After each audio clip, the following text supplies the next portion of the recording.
Chapter 1279. The crowd could not help but tremble. Despite the fact that Cade was not of sanctuary level, he had clearly gotten close from the way it looked.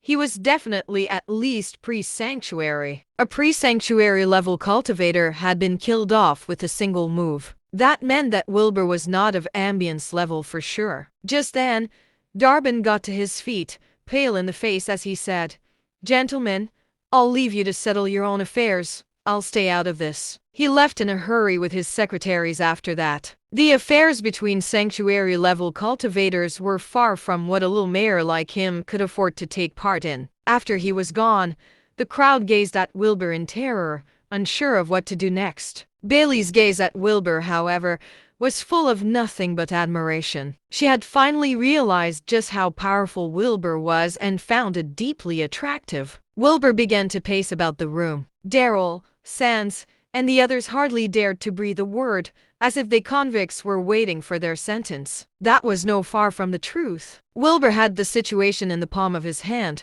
and the fates of these people could change with a single word of his. Wilbur walked around the room once, shaking his head. "Is that all the cultivators of Shia can do?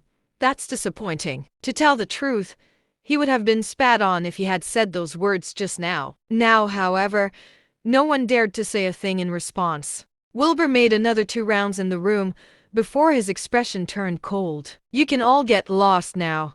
I'll be taking up this matter in compensation for how Cade disrespected me. Go back and tell all the cultivators of Shia that anyone who would like to challenge me is more than welcome to show up here. I'll be sure to let those bastards know that they aren't worth dust in front of the mighty Dasha nation.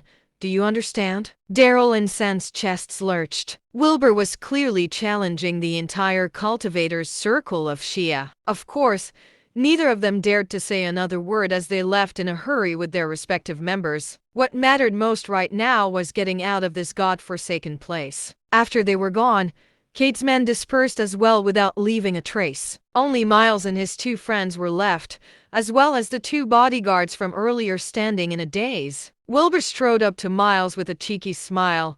"Look, Mr. Jarn, do I look dead to you?" No, Miles broke out into a sweat under Wilbur's gaze. His friends and bodyguards were pale in the face as well, trembling from head to toe. Wilbur chuckled. "Sorry to let you down, man." "Me, Mr. Penn," Miles stuttered. "It's my fault for underestimating you. Please forgive me. And just forget all of this ever happened." Miles was practically in tears as he spoke. Wilbur snorted, his expression darkening all of a sudden.